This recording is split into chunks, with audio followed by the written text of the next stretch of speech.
Sometimes, in this crazy world of war games, I don't want to play a war shooter with hyper-realistic graphics. Sometimes, I don't want to be just one soldier, just one small part of a larger struggle. Sometimes, I just want to pick up a minigun and go to town on an entire force of enemy soldiers. This is why I love games like this.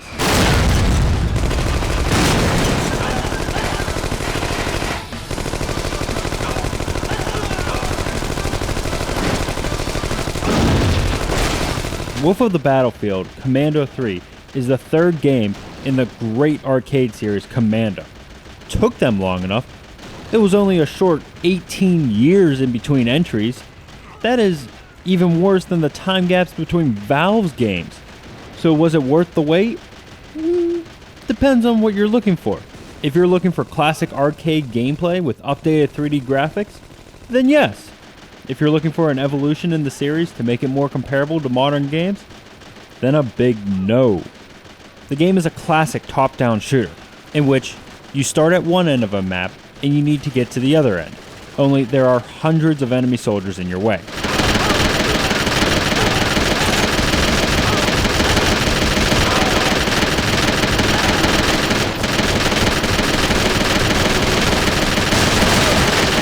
You pick from one of three characters, each with their own strengths and weaknesses, and awesome code names. There's your balanced wolf, your slow but strong coyote, and your fast but frail fox. Each one is equipped with an infinite ammo machine gun that will eat away your enemies like an upset girlfriend at an ice cream factory.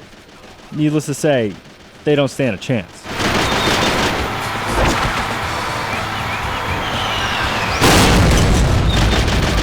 There are plenty of ways to bring death to the enemies.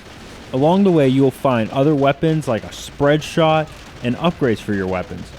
You are also equipped with grenades that take out multiple enemies. And if you're really in trouble, you can release an attack that destroys basically everything in the area.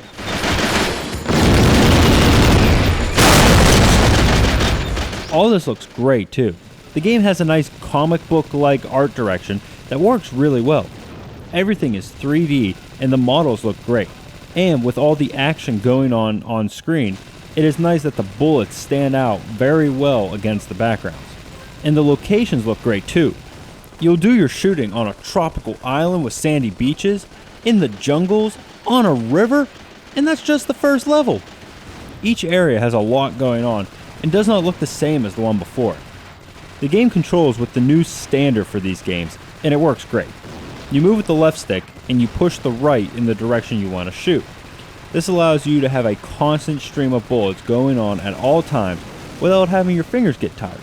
This is good because you are going to always be shooting. There are very few breaks in the action, if any at all. So like using a urinal that is way too tall, you're going to have to be on your toes.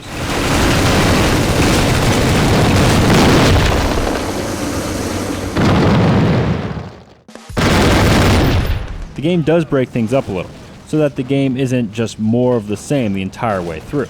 There are vehicle sections that make you feel all powerful, and some areas where your movement is restricted, like floating down a river on a raft. These are great ways to change things up, and if you have a buddy to play with, the game just becomes that much better with co-op. This game is classic goodness. It takes a great formula and brings it to modern players. It is tons of fun, if somewhat limited. It is what it is, and what it is a great arcade shooter.